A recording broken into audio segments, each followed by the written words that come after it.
Rule 2 இன்னைக்கு இப்போது பார்க்க போகிறோம். விட்னஸஸில் ரூல் 2 பற்றி ரூல் 2ல் என்ன சொல்லுவாங்க? Expenses of witnesses to be paid in to the court on applying for summons. ஒரு சம்மன் அப்ளை பண்ணும்போது நீதிமன்றத்தில் அதுக்குள்ளே செலவை கொடுக்கணும், 7 நாளைக்குள்ளே கொடுக்கணும் அப்படின்னு. The party applying for summon shall before the summon is granted and within a period to be fixed. Rule number 2 விட்னஸஸை பற்றி சொல்லும்போது ரூல் நம்பர் 2ல் என்ன சொல்லுவாங்கன்னா, பணத்தை நீங்கள் நீதிமன்றத்தில் கொடுத்துருங்க, அந்த வரப்போகிறவனுக்கு செலவுக்குள்ள தகையே கொடுக்கணும் அப்படின்னு. நீதிமதி ஒரு சாட்சி வரணும்னா எவ்வளோ செலவாகும்னு பார்த்து கொடுக்க போகிறான். 7 நாளைக்குள்ளே அவங்க பணத்தை கட்டணும் அப்படிங்கிறத ரூல் நம்பர் 2 சப் ரூல் 1ல் சொல்லுவாங்க. சப் ரூல் 2ல் அவர் ஒரு எக்ஸ்பர்ட்டாக இருக்கார் அப்படின்னு சொன்னால் அவர் வேலையை விட்டுட்டு வராரு. ஆனால் அங்கே ஒரு ரீசனபிள் ரெமுனரேஷன் கூட கொடுக்கணும்.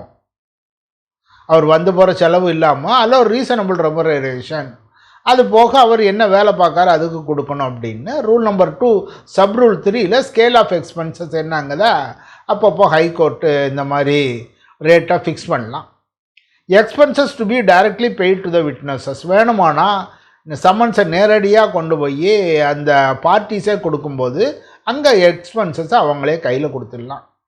Tender of expenses to witness. The sum so paid into court shall be tendered to the person summoned at the time of serving summons. நீதிமன்றத்தில் கொடுத்துருந்தாங்கன்னா அவன் வரும்போது அவனுக்கு செலவுக்கு கையில் காசு கொடுக்கலாம் அப்படிங்கிற ரூல் நம்பர் 3ல் சொல்லுதோம். ரூல் நம்பர் 4க்கு procedure where insufficient sum is paid. நீதிமன்றத்தில் கொடுத்தது குறைவாக இருக்குன்னு சொன்னால்,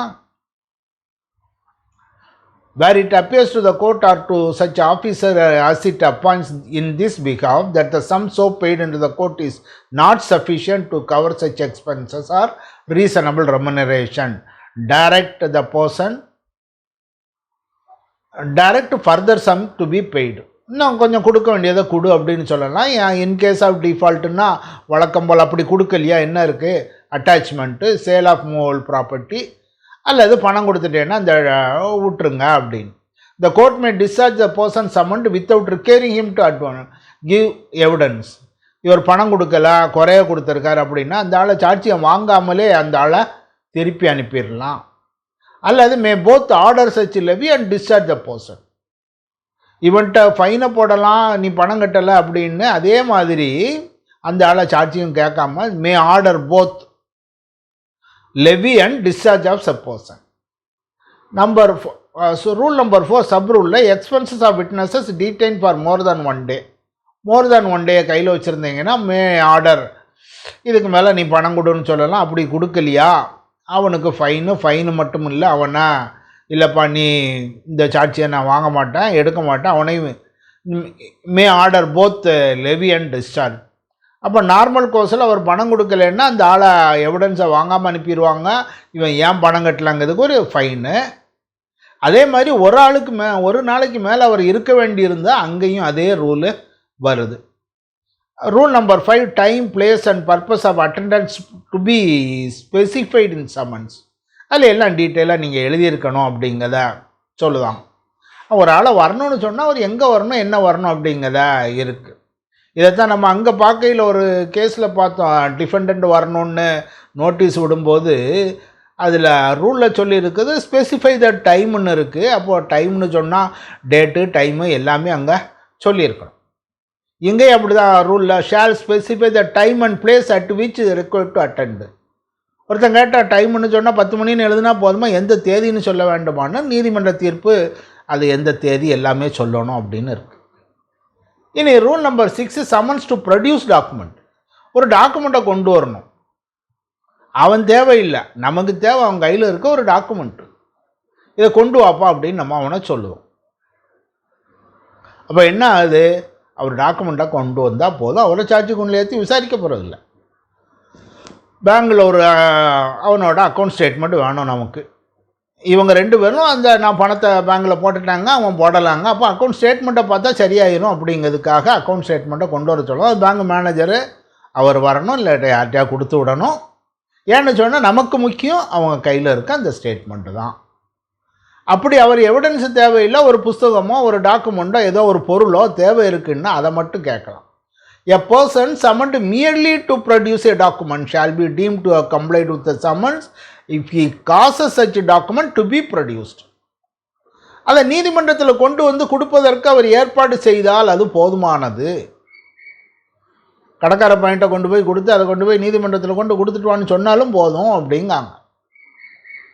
இனி ரெலவன்சி ஆஃப் டாக்குமெண்ட், இதை ஒன்று கேட்கும்போது அந்த டாக்குமெண்ட் தேவைதானான்னு நீதிபதி பார்த்துட்டு தான் கேட்கணும். அப்படிங்கிற செக்கா கிருஷ்ணா பிரசாத் வர்சஸ் கொத்தப்பா ராவ் அப்படிங்க கேஸில் ரெலவன்சி ஆஃப் டாக்குமெண்ட்டை பார்த்துட்டு தான் அந்த டாக்குமெண்ட் வேணுமா வேண்டாமா அப்படின்னு நீங்கள் சொல்லிவிடணும் அப்படிங்கிற அந்த நீதிமன்ற தீர்ப்பில் சொல்லுவாங்க.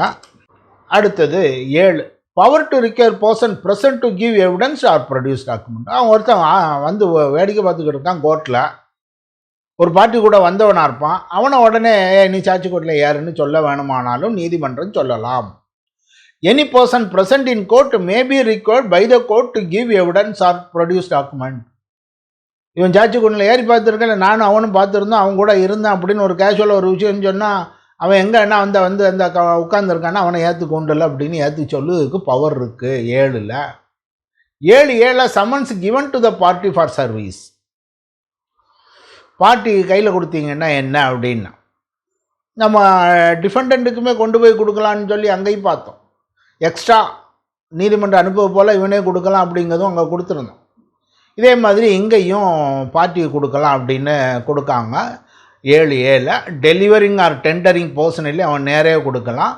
அவன் கொடுக்குறது த ப்ரொவிஷன்ஸு அப்ளை சமன் பர்சனலி சர்வ்டு. நீதிமன்ற அதிகாரி கொடுக்கறது போல் அங்கேயும் அதே மாதிரி இவங்க கொடுக்காங்க. அதே மாதிரி அதிகாரம் இருக்குது. அதே மாதிரி கொடுக்கலையா வாங்கலையா. If such summons when tendered is refused or the person refuses to sign acknowledgement or for any reason such summons cannot be served, the court shall on the application of the party reissue such summons to be served in the manner as summons to the defendant. defendant கொடுக்க மாதிரி இவர் அதை வேறு வழியாக கொடுக்கறதுக்கு செய்யலாம். இவன் கொண்டு போனால் வாங்க மாட்டாங்க, அப்போ நீதிமன்றத்தில் போய் அவன் வாங்க மாட்டாங்க அப்படின்னா அப்போது நீதிமன்ற வழியாக ஒரு கோர்ட் ஆஃபீஸர் போய் அதை கொடுக்க போனார். அடுத்து நோ ஃபீஸ், அவர் கொண்டு போய் கொடுத்தாருன்னா அதில் ஃபீஸ் ஒன்றும் சார்ஜபிள் இல்லை அப்படின்னு. சம்மன்ஸ் ஹவுஸ் சர்வ்டு அப்படிங்கிறதுக்கு rule number 8, as nearly as in the manner provider for the summons to defendant. Defendant கொடுக்க மாதிரியே நீங்கள் விட்னஸ்களுக்கும் கொடுங்க அப்படின்னு. அடுத்தது டைம் ஃபார் சர்விங் சம்மன், ஒரு சஃபிஷியன்ட் டைம் கொடுத்து நீங்கள் சம்மன்ஸ் கொடுக்கணும் அப்படிங்க. ஏன் சஃபிஷியன்ட் டைம்னு கொடுக்கணும் அப்படிங்கிறத, அவர் வர்றதுக்கு டிக்கெட் எடுக்கணும் வரணும் அப்படின்னு.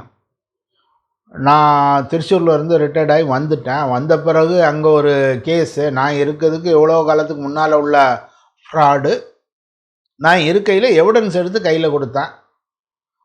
அதை என்ன செய்தான்னா அதுக்கு பின்னால் எனக்கு சம்மன் அனுப்புனாங்க. நான் இங்கே இருந்து போனேன், நான் போகிறதுக்கு அங்கே எனக்கு நேரம் கொடுக்கணும் அப்படிங்கிறத ஒரு ரூலு.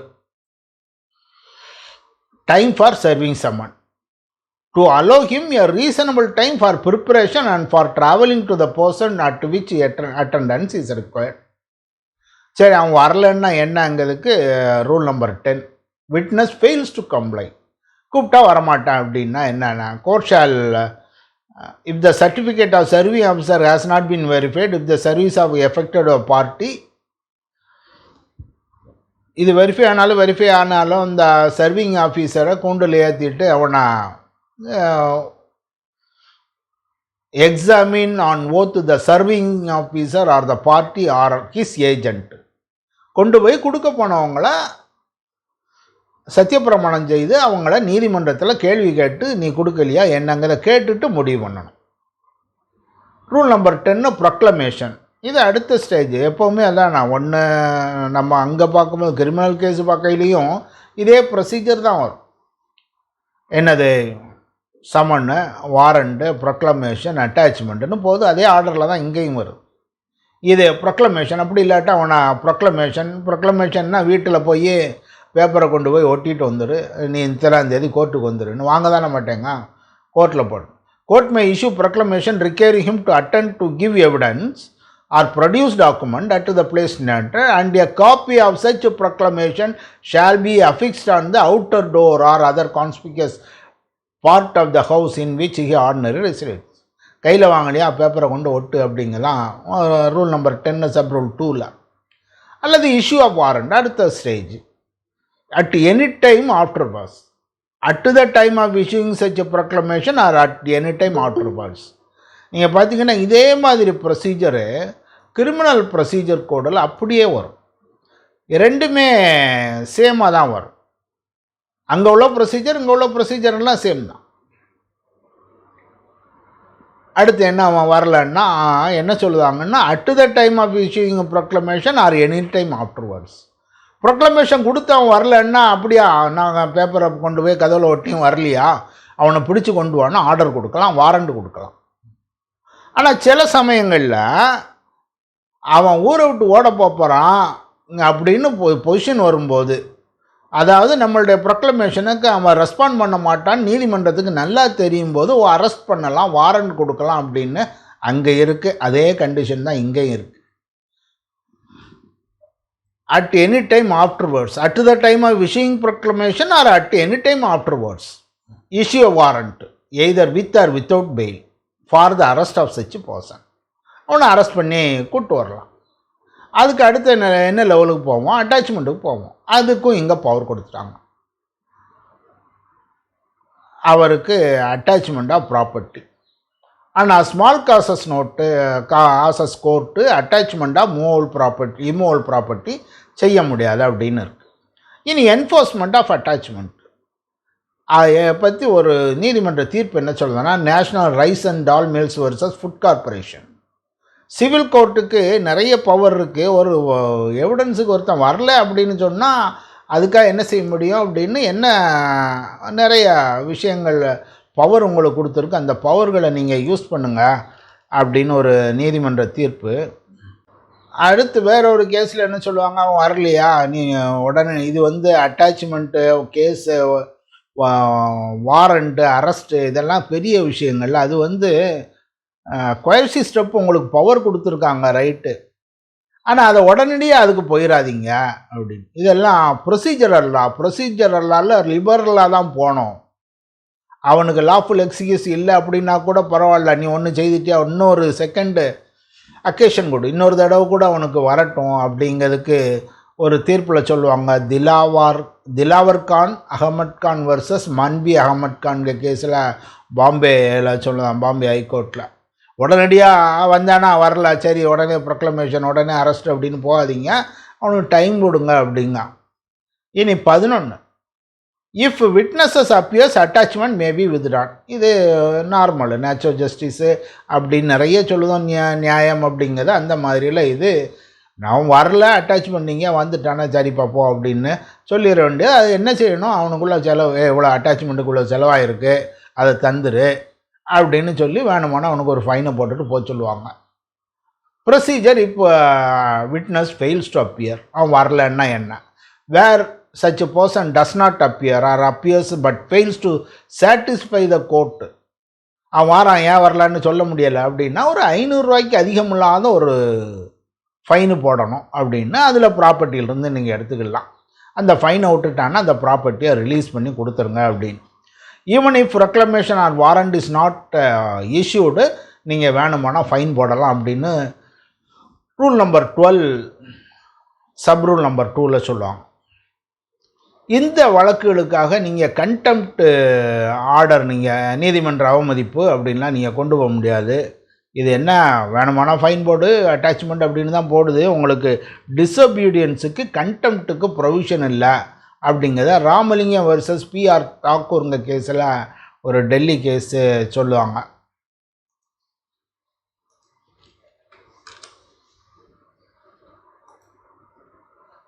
இனி 13 மோட் ஆஃப் அட்டாச்மெண்ட்டு. எந்த மாதிரி அட்டாச்மெண்ட்டு, இது நம்ம ஜட்ஜ்மெண்ட் டெட்டாருக்கு என்ன அட்டாச்மெண்ட்டுக்கு போகிறோமோ எங்கள் எக்ஸிக்யூஷன் பெட்டிஷனில் அதே ப்ரொசீஜரை இங்கே வச்சுக்கிடுங்க அப்படின்னு. Court may on its own accord summon as witness stranger to suit. நீதிமன்றங்களுக்கு எப்போவுமே அதிகாரம் கொடுக்காங்க, என்ன வேணாலும் செய்யலாம். அவங்களுக்கு என்ன பேசிக் பிரின்சிபல், எல்லாருக்கும் நீதி வழங்க வேண்டும். அதுக்கு தேவையான அளவு எல்லா அதிகாரங்களும் நீதிமன்றத்துக்கு கொடுக்காங்க. அதில் ஒரு அதிகாரம், இந்த வழக்கில் சம்மந்தப்படாதவங்களையும் நீங்கள் சாட்சியாக கூப்பிடலாம் அப்படிங்காங்க. இப்போ நீங்கள் கிரிமினல் ப்ரொசீஜர் கோடு பார்க்கையில் என்ன சொல்லுவாங்க, சார்ஜ் ஷீட்டில் இல்லாத ஒருத்தனுக்கு கூட நீ குற்றவாளி ஆகிக்கிடலாம் அப்படின்னு அங்கே நீதிமன்றத்துக்கு அதிகாரம் கொடுக்காங்க.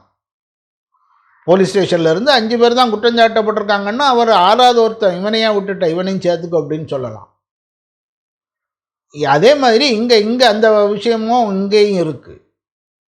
ஒருத்தனை டிஃபெண்டண்டாக நீ 5 டிஃபெண்டண்டாக சேர்த்துக்கோ, இல்லை இவனை டிஃபெண்டண்டாக இருக்கான் இவனை பிளைண்டிஃபாக சேர்த்துக்கோ அப்படிங்கிற அதிகாரத்தை கொடுக்கும். நீதிமன்றத்துக்கு அந்த அதிகாரம் இருக்குது. அதே மாதிரி வேறு ஒரு விட்னஸை நீங்கள் பேசலாம் சரியில்லைப்பா அவனும் கூட விசாரித்தா தான் சரியாக இருக்கும், வா அவனையும் கொண்டு வா அப்படின்னு ஒரு ஸ்ட்ரேஞ்சரை கூட ஒரு விட்னஸாக கொண்டு வரலாம் அப்படிங்கிற 14 கொடுக்காங்க. அடுத்து duty of person summon to give evidence or produce. யாராவது இப்படி கூப்பிட்டாங்கன்னா அவனுக்கு வேலை அங்கே நீங்கள் சாட்சி சொல்லணும். சாட்சி சொல்ல 10 மணிக்கு வரணும், 10 மணிக்கு வரணும் அப்படிங்கிற ரூல் நம்பர் 15. ரூல் நம்பர் 16 எப்போ வெளியே போகணும், எப்போ நீதிமன்றம் சொல்லுதோ அப்போ. Attend at each hearing until the suit has been disposed unless the court otherwise directs. அவன் சொல்லுத மாதிரி நீங்கள் வந்துட்டு போங்க அப்படின்னு. அப்படி ஒருத்தன் வராமல் போனான்னா, இல்லை இவன் வரமாட்டான் அப்படின்னு சொன்னால் அவன்கிட்ட ஒரு செக்யூரிட்டியை வாங்கிட்டு வெளியே விடலாம். இவர் வந்திருக்காரு இனி அடுத்த வரமாட்டார் அப்படின்னு நினச்சான்னா, on application of either party and the payment of all necessary expenses court may require any person so summon and attending to furnish security to attend at the next or other hearing.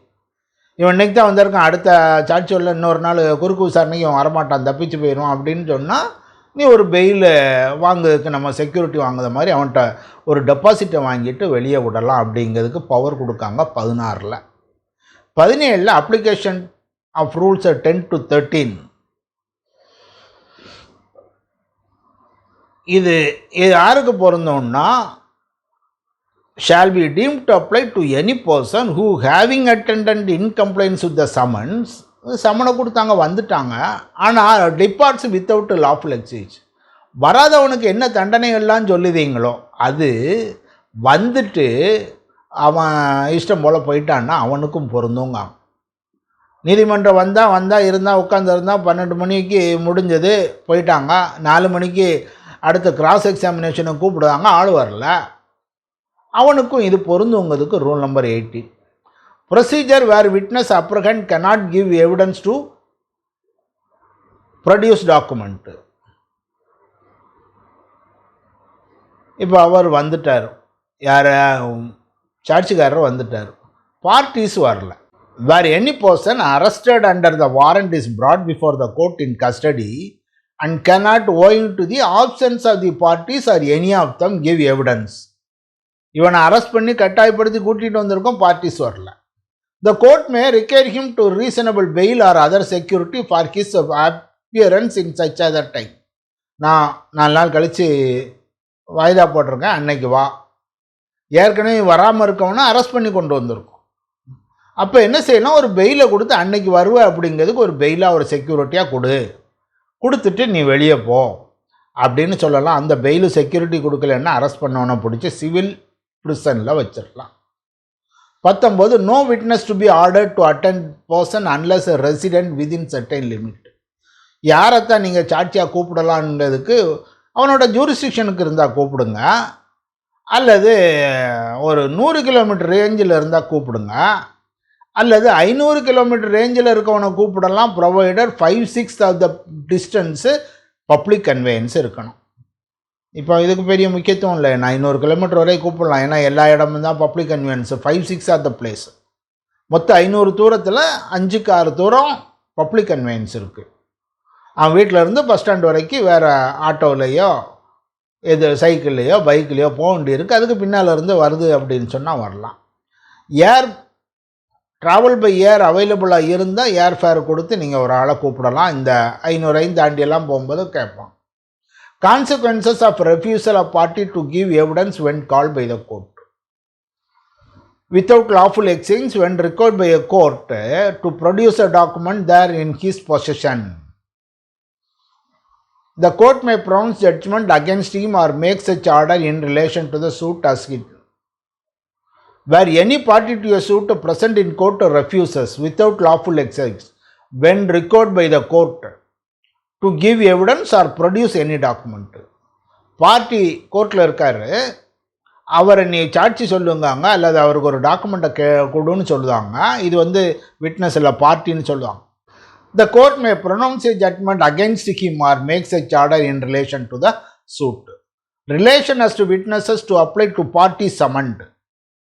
Where any party to a suit is required to give evidence or to produce document, the provision as to witnesses shall apply to him as far as they are applicable. இதே rule ஒரு பார்ட்டியை நீங்கள் விட்னஸஸாக கூப்பிட்டீங்கன்னா அது பொருந்தும். ஏற்கனவே பார்த்துருக்கோம், விட்னஸாக party வந்து witness ஆகலாம். அப்படி விட்னஸாக இருந்தாங்கன்னா என்ன செய்யணும்னா அவர் தான் விட்னஸாக இருக்கணும்.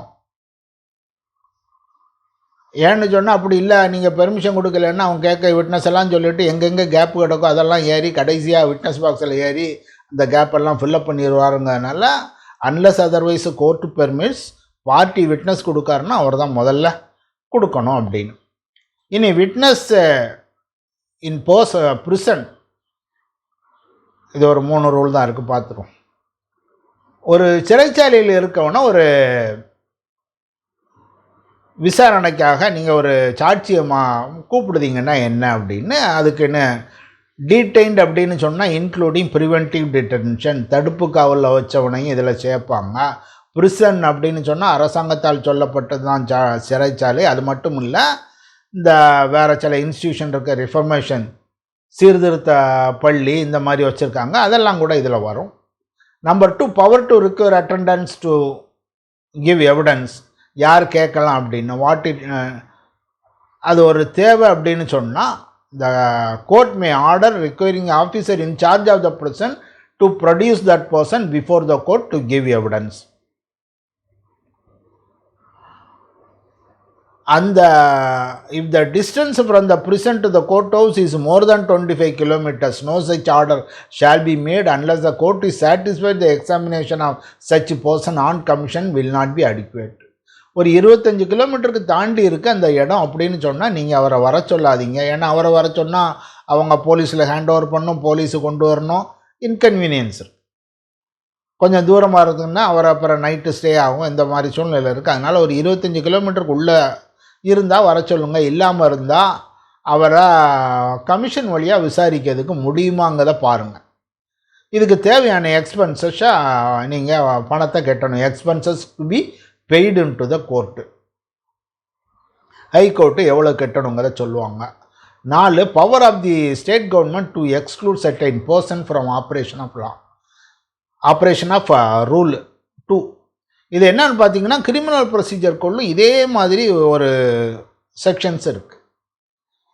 நீதிமன்றங்கள் ஒரு ஆளை கூப்பிடும்போது சிறைச்சாலை அதிகாரி அதை அனுப்ப முடியாதுன்னு சொல்லுவதுக்கு சில கண்டிஷன்களை ஸ்டேட் கவர்மெண்ட் கொடுக்காங்க. இந்த ஆளை நீ வெளியே விடாத அப்படி. ஏன்னு சொன்னால் மத சம்பந்தமான ஒரு குற்றச்சாட்டில் ஒருத்தர் உள்ளே போயிருப்பார், வெளியே வந்தால் ப்ராப்ளம் வரும். இல்லாட்ட ஒருத்தர் மோசமான சூழ்நிலையில் ஒரு குற்றத்தை செய்து வந்திருப்பான், அவன் மேலே மக்கள் கோபமாக இருப்பாங்க, வெளியே வந்தால் லா அண்ட் ஆர்டர் பொசிஷன் வரும், அவனை வருதுக்குன்னு மறுக்கலாம் அப்படின்னு நீதிமன்றம் சொல்லியிருப்பாங்க. Direct that any person or class of person shall not be removed from the person, இவனை வெளியே விட்டுறாதீங்க அப்படின்னு சொல்லலாம். அந்த ஆர்டர் இருக்க வரைக்கும் நீ வெளியே விட்டுறாத அப்படின்னு. அப்படி ஆர்டர் விடும்போது என்ன செய்வாங்கன்னா அது நேச்சர் ஆஃப் தி அஃபென்ஸ், அஃபனுடைய அஃபென்ஸு. அவன் வெளியே வந்தான்னா பப்ளிக் ஆர்டர் எவ்வளவு போகுது, பப்ளிக் இன்ட்ரெஸ்ட் அதனால் பாதிக்கப்படுமா அப்படின்னு பார்ப்பாங்க. இதே மாதிரியான செக்ஷன் கிரிமினல் ப்ரொசீஜர் கோட்ல இருக்குது, அங்கேயும் இதே மாதிரி தான். அது வெளியே விடாத நீதிமன்ற ஸ்டேட் கவர்மெண்ட்டு ஒரு உத்தரவு கொடுக்கலாம். அது தனியாக கொடுக்கலாம், பொதுவாக கொடுக்கலாம். இந்த செக்ஷனுக்கெல்லாம் உள்ளவனெல்லாம் நீங்கள் வெளியே விடாதீங்க அப்படின்னு, இந்த தண்டனைக்கு இருக்கவனெல்லாம் வெளியே விடாதான்னு சொல்லலாம். அல்லது இந்த குறிப்பிட்ட ஆளை நீ வெளியே விட்டுறாத, வேணுமானா இங்கே வந்து இருக்கட்டும் அப்படிங்கிற மாதிரி கொடுக்கலாம். Rule number 5, officer in charge of person to abstain from carrying out order in certain cases. இப்போ 4 என்ன சொல்லியிருக்கோம், அரசாங்கம் இவனை வெளியே விடாத அப்படின்னு சொல்லலாம். 5 அந்த ஆஃபீஸர் நீ கொண்டு போக வேண்டாம்ப்பா அப்படிங்கிறது ஆஃபீஸருக்கு பவர் கொடுக்காம. ஒன்று மெடிக்கல் ஆஃபீஸர் என்ன சொல்லுதார், இவன் சிக்காக இருக்கான், இன்ஃபார்மிட்டு, இவனை கொண்டு போக முடியாது அப்படின்னு.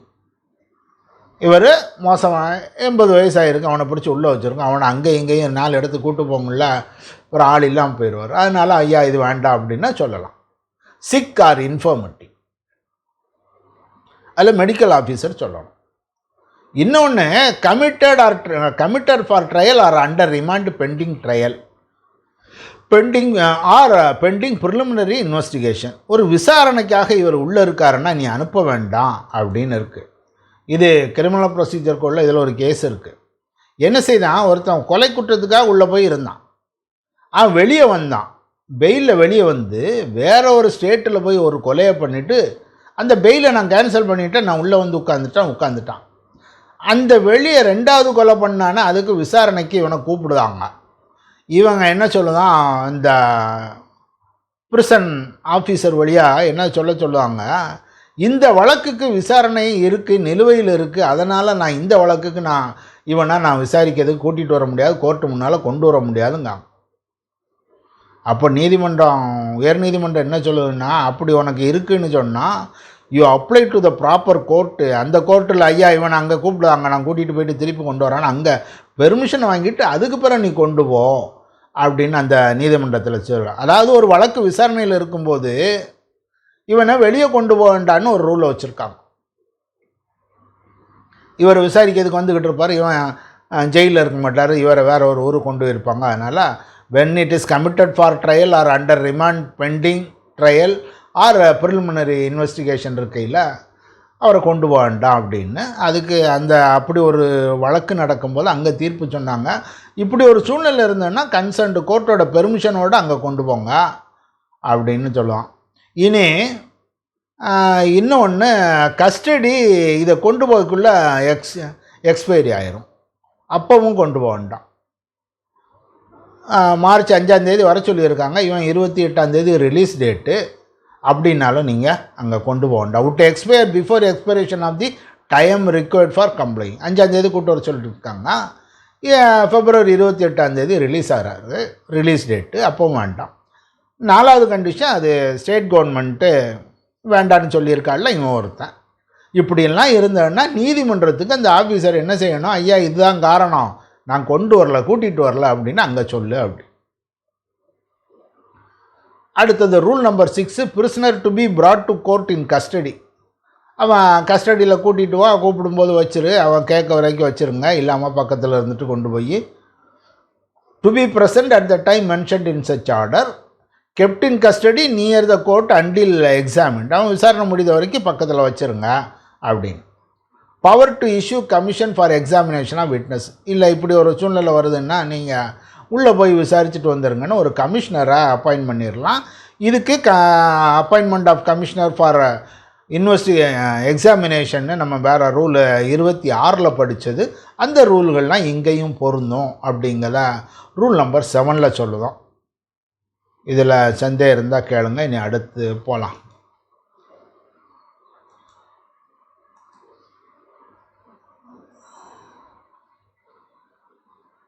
சரி போகலாமா?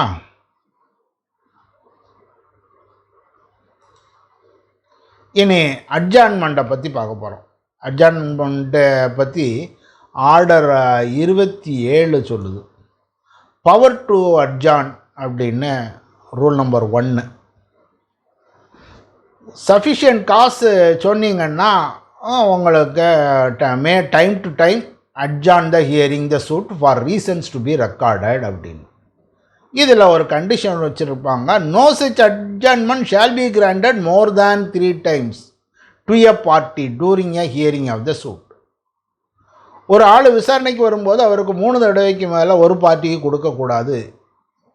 அவர் கேட்காங்கனால நீங்கள் அட்ஜாயின்மெண்ட்டு 3 தடவை தான் கொடுக்கணும். காஸ்ட் ஆஃப் அட்ஜாயின்மெண்ட் இப்படி ஒன்று போடும்போது அவனுக்கு ஒரு காஸ்ட் ஆஃப் அட்ஜாயின்மெண்ட்டு கொடுத்துடணும் அப்படின்னு. இவன் காரணம் வேற ஒருத்தர் வர வேண்டியிருக்கு, அதனால் ஆப்போசிட் சைடுக்கு செலவாகுது. அவன் இன்றைக்கி வந்திருந்தார், இன்னும் 2 நாள் கழித்து அவர் ஊரில் இருந்து வர வேண்டியிருக்கு, அது இன்கன்வீனியன்ஸ், அதனால் காஸ்ட் ஆஃப் அட்ஜாயின்மெண்ட்டை கொடுக்கணும் அப்படின்னு. ஜெனரல் ரூல்ஸ் ஆஃப் அட்ஜாயின்மெண்ட்னு கேட்டிங்கன்னா என்ன சொல்லுவாங்கன்னா, டெய்லி அன்னன்னைக்கு கேஸ் நடக்கணும், டெய்லி டே டு டே பேசிஸில் கேஸ் நடக்கும். No adjournment shall be granted at the request of the party except where the circumstances are beyond the control. அவரால் முடியாமல் இருக்கையில் மட்டும்தான் அட்ஜாயின்மெண்ட் கொடுக்கணும். ப்ளீடர் வேறு ஒரு கோர்ட்டில் இருக்கார், அதனால் எனக்கு இன்றைக்கி எங்கள் ஐயா வேறு கோர்ட்டுக்கு போயிட்டாங்க, நீங்கள் இன்றைக்கி அட்ஜாயின்மெண்ட் கேட்டிங்கன்னா கொடுக்காதீங்க. ப்ளீடருக்கு சோம் இல்லைன்னா கொடுக்கலாம். Illness of a pleader or his inability to conduct. அப்போ கூட என்ன, அதுக்கு பதிலாக இவர் வேற ஒரு வக்கீல் வச்சுக்கிட முடியுமான்னு தெரிஞ்சுக்கிட்டு தான் கொடுக்கணும். Where the witness is present but the party or pleader is not present, அல்லது இருக்காங்க அவங்க விசாரிக்க மாட்டேங்க, குறுக்கு விசாரணை பண்ண மாட்டேங்காங்க அப்படின்னு சொல்லும்போது நீதிமன்றம் என்ன செய்யலாம், அந்த விட்னஸோட ரெக்கார்டை அவர் என்ன சொல்லுவாருங்கிறத நீதிமன்றம் ரெக்கார்ட் பண்ணிக்கலாம். ரெக்கார்ட் பண்ணிவிட்டு எக்ஸாமினேஷன், கிராஸ் எக்ஸாமினேஷன் இல்லைப்பா அப்படின்னு சொல்லிவிட்டு விட்டுறலாம். அப்படிங்கிறத ரூல் நம்பர் 1ல் நம்ம பார்க்கோம். இதில் முக்கியமான விஷயம் என்னன்னா, மோர் தேன் 3 அட்ஜாயின்மெண்ட் அப்படின்னு இருக்குது. இது ஆரம்ப காலத்தில் இல்லை. இந்த கேஸுகள்லாம் சீக்கிரம் நடத்தணுங்கிறதுக்காக ஒரு 3 அமெண்ட்மெண்ட்டு சிவில் ப்ரொசீஜர் கோடில் கொடுத்தாங்க. 76, 99, 2002. 99 அமெண்ட்மெண்ட்டை நோட்டிஃபை பண்ணாமல் இருந்து 2002க்கு பிறகு தான் 2ஐயும் சேர்த்து கொடுத்தாங்க. அதில் கண்டஸ்டட் விஷயங்களில் இது ஒரு விஷயம். இப்படி 3 அட்ஜாயின்மெண்ட் தான் சொல்லியிருக்கீங்க, 3 அட்ஜாயின்மெண்ட்னா கேஸ் நடத்த முடியாது, அதுக்கு மேலே வந்தால் நாங்கள் என்ன செய்வோம் அப்படிங்கிறதெல்லாம் வருது. அப்படி வரும்போது தான் Salem advocate bar association versus Union of India, இதுலேயே 2 வழக்கு நடந்தது. Salem advocate bar association, Union of இந்தியாங்கிறது ரொம்ப பெரிய விஷயம். ஒவ்வொரு செக்ஷனையுமே ஒவ்வொரு ரூலையும் அதில் டிஸ்கஸ் பண்ணுவாங்க. அதில் வரும்போது தான் இந்த 2 விஷயம்தான் அதில் ரொம்ப கான்ட்ராடிக்ட்னா இன்கன்வீனியன்ட்டு அட்வொகேட்டுகளுக்கு. 3 அட்ஜாயின்மெண்ட்டுன்னு சொன்னால் அட்வொகேட்டுகளுக்கு அதை தாண்டி வர வழி இல்லை. அதே மாதிரி ரிட்டன் ஸ்டேட்மெண்ட்டு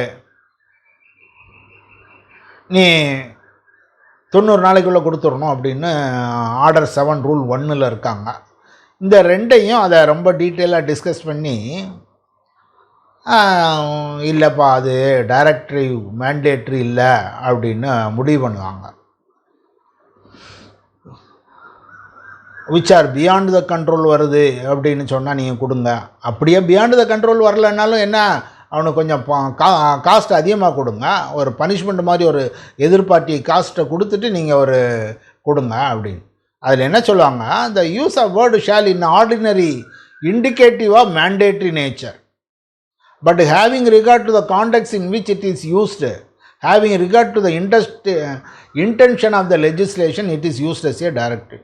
நார்மல் கோர்ஸில் ஷாலுன்னு சொன்னால் மேண்டேட்ரி தான், ஆனால் நீதிமன்றம் நினச்சிருக்கதை பார்க்கும்போது இது டைரக்டரி தான் அப்படின்னு அப்படி ஒரு தீர்ப்பை கொடுத்துருக்காங்க.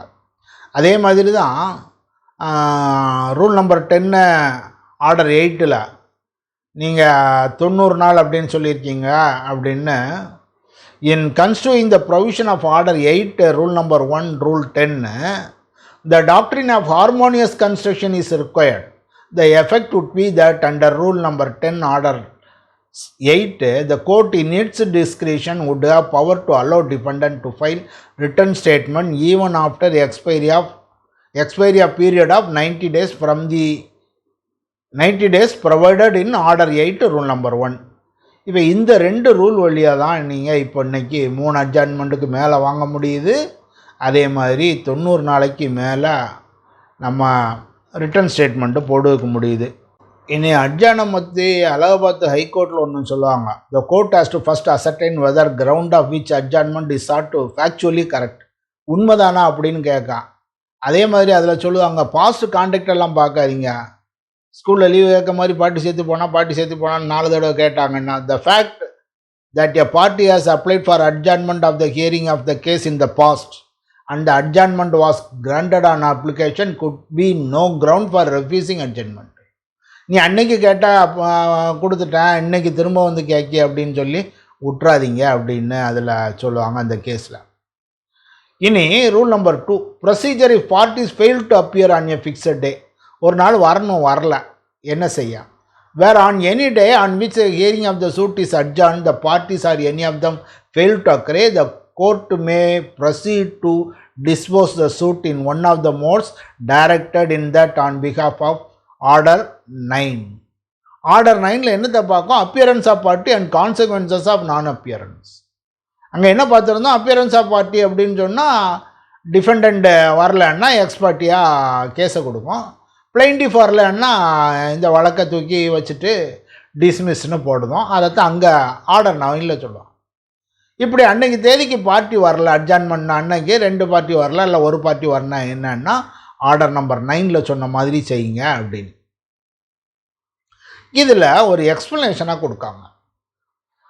Substantial portion of the evidence of any party has already been recorded. அப்போ court may in its discretion proceed with the case as if party were present. இவன் என்ன செய்தாங்க? நிறைய சாட்சியம்லாம் கொண்டாந்தாச்சு. கடைசியில் எக்ஸ்பர்ட்டி ஆக்கணும் அப்படிங்கிறதுக்காக என்ன செய்வார் அவர்? இந்த கேஸை நமக்கு எதிராக போகுது அப்படின்ட்டு டிஃபெண்டன்ட் என்ன செய்வார்? வராமல் போயிடுவார். உள்ள எவிடன்ஸ் எல்லாம் கொண்டு வந்து கொடுத்துட்டாரு, கடைசி நாளில் வராமல் போயிருந்தார். காரணம் எக்ஸ்பர்ட்டியாக தீர்ப்பாகும், திரும்ப நீதிமன்றத்துக்கு வந்து அந்த எக்ஸ்பர்ட்டியை செட்டிசைட் பண்ணுங்க அப்படின்னு கேட்டுட்டு கொஞ்சம் நாள் வழக்க கொண்டு போகலாம். இந்த மாதிரி சூழ்நிலைக்காக அங்கே ஒரு எக்ஸ்ப்ளனேஷன் வைக்காங்க. ஏற்கனவே நிறைய அவன் கொடுக்க வேண்டியதெல்லாம் கொடுத்துட்டானா, substantial portion of the evidence already given அப்படின்னு சொன்னால் the court may in its discretion proceed with the case as if the party were present அப்படின்னு. இதுக்கு ஒரு சுப்ரீம் கோர்ட்டு தீர்ப்பு இருக்காங்க, ரத்னாராஜ் வர்சஸ் முத்துக்குமாரசாமிங்க. இதில் அது ஆர்டர்னு கொடுக்காங்க. இதே மாதிரி டிஃபெண்டன்ட் வரலன்னா என்ன, அங்கேயும் இதே மாதிரி நீங்கள் செய்யலாம், டிஃபெண்டன்ட் வேர் ப்ரெசன்ட் அப்படின்னு சொல்லிட்டு அந்த சுப்ரீம் கோர்ட்டு தீர்ப்பில் சொல்லுவாங்க. அப்போது ஒரு லெவல் வரைக்கும் அவங்க கொண்டு வந்துட்டாங்க. கடைசியாக கொஞ்ச நாளில் வராமல் போயிட்டாங்க, எவிடன்ஸ் எல்லாம் பார்த்தாச்சு அப்படிங்கிற சூழ்நிலையில் அப்படியே நடத்தலாங்கிறதுக்கு ஒரு expression. Court May proceed not withstanding either party fails to produce document, fails to produce evidence. when any party to a suit to whom a time has been granted fails to produce evidence or to cause attendance of his witness or to perform any other act necessary for the further progress, the court may, not withstanding such a default, if the parties are present, proceed to decide the suit. If the parties are any of them absent, proceed under the rule 2 அப்படி. Rule 2ல் என்ன பார்த்தோம்? அந்த பிளைண்டிஃபோ டிஃபெண்டண்ட்டோ வராமல் இருந்தால் என்ன செய்யணுமோ அப்படி செய்துக்கோங்க, இல்லாமல் இருந்தால் ஒரு எக்ஸ்ப்ளனேஷனில் இருக்கிறத வச்சு நீங்கள் முடிவு சொல்லுங்கன்னாங்க. அந்த மாதிரி செய்யலாம் அப்படிங்கிறத இந்த ரூலில் சொல்லுவாங்க. இனி hearing of the case section 153B என்ன சொல்லுவாங்கன்னா, the place in which any civil court is held for the purpose of trying any suit shall be deemed to be a open court. இதை பற்றி சொல்லாமல் இருந்தாங்க. இதில் இது 1976 அமெண்ட்மெண்ட்டில் இதை உள்ளே கொண்டு வராங்க. Open court to which the public generally may have access so far as the same can conveniently contain. எவ்வளோ பேரை உள்ளே ஏற்றுக்கிட முடியுமா? இது வந்து கிரிமினல் ப்ரொசீஜர் கோட்லையும் இருக்குது. ஆல்மோஸ்ட் பார்த்திங்கன்னா 2 ப்ரொசீஜரும் அந்த எல்லாம் சேமாக தான் வருது அந்த வழக்கு விசாரணைகளில். அங்கே ஓப்பன் கோர்ட்டுக்கு அதே மாதிரி அங்கே செக்ஷனில் ஒரு டெஃபினிஷனை வைக்காங்க. கோர்ட்னா என்னன்னு. அப்படி கோர்ட்டுன்னா ஓப்பன் கோர்ட்டு தான். தேவைப்பட்டால் ஒருத்தர் இந்த நீதிமன்றத்துக்கு உள்ளே வராதா, இந்த ரூம்குள்ளே வராதா, இந்த காம்பவுண்டுக்குள்ளே வராதான்னு சொல்லலாம் அப்படின்னு ஒரு அதிகாரம் கொடுத்து. Any particular public generally or shall not, or any particular person shall not have access to or to remain in the room or building used by the court.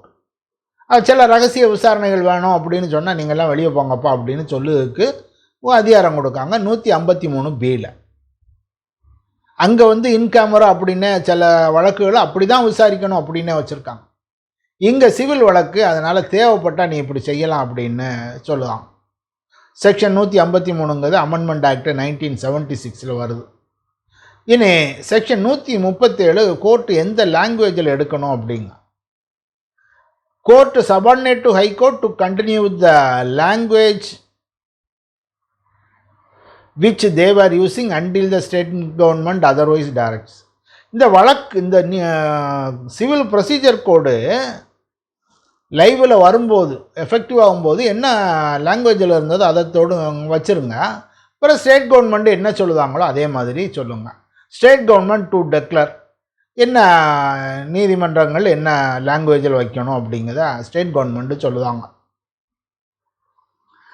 Where the court request or allows anything other where this court request or allows anything other than the recording of evidence to be done writing in any size, such writing may be in English.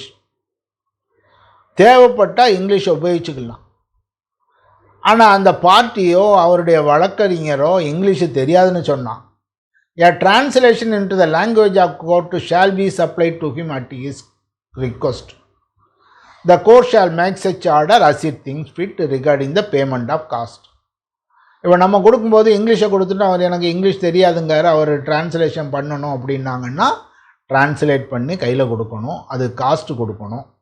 Power of the high court, high court என்ன மாதிரியான உத்தரவு கொடுக்கலாங்கிறது section 138. High court by notification in the official gazette direct with respect to any judge specified in the notification or falling under a description set forth that evidences in cases in which the appeal is allowed shall be taken down from in the English language or in the manner. வேணுமானா இந்த நீதிமன்றத்தில் எடுக்கக்கூடிய evidence இங்கிலீஷில் இருக்கணும் அப்படின்னு கொடுக்கலாம். அல்லது where the judge is prevented by any sufficient reason from complying with the direction, he shall record the reason, cause the evidence be taken down in writing from his dictation. அது ஏதாவது சில காரணங்களாக எடுக்க முடியாதுன்னா நீங்கள் ஓப்பன் கோர்ட்டில் டிக்டேஷனை வச்சு எடுக்கணும் அப்படின்னு செக்ஷன் 2 சொல்லுவாங்க. 138. இனி order 18, hearing of the suit and examination of witnesses. இது எதுக்காக order 18 hearing of the suit அப்படின்னு சொல்லுவாங்க. இது ஒரு நீதிமன்ற தீர்ப்பு. இந்த குமுதினி தாமோதர் மகர் வர்சஸ் பூஷன் தாமோதர் மகர்னு ஒரு பாம்பே கேஸ். இதில் என்ன சொல்லுவாங்க, the object of 18 is primarily to regulate the proceedings so that the parties can get sufficient opportunity. இதில் சொல்லுவதனால it must be construed and read in conjunction with every other to achieve the object of procedural law.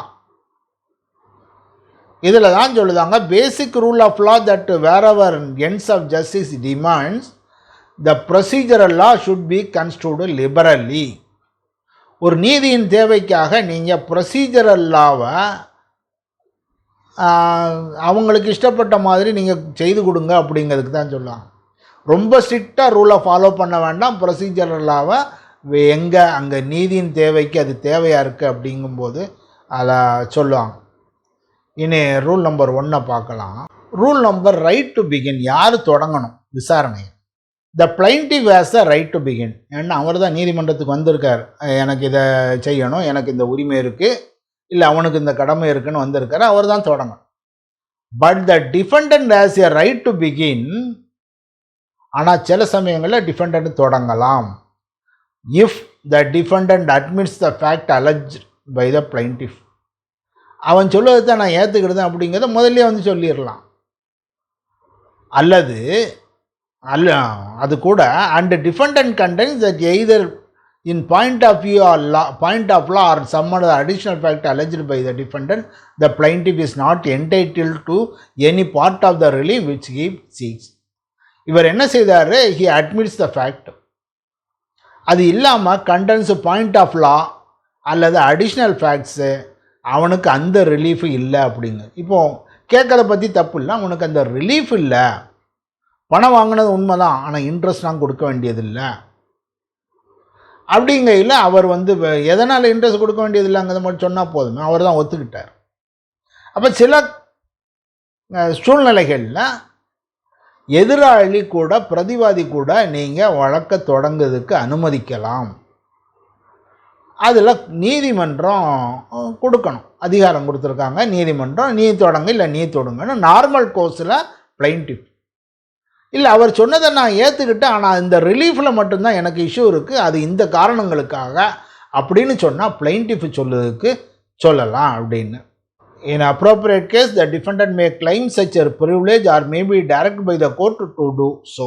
அப்படின்னு அதே நம்ம ஏற்கனவே கொடுத்த அதே தீர்ப்புலையே இதுவும் கூட இருக்கு.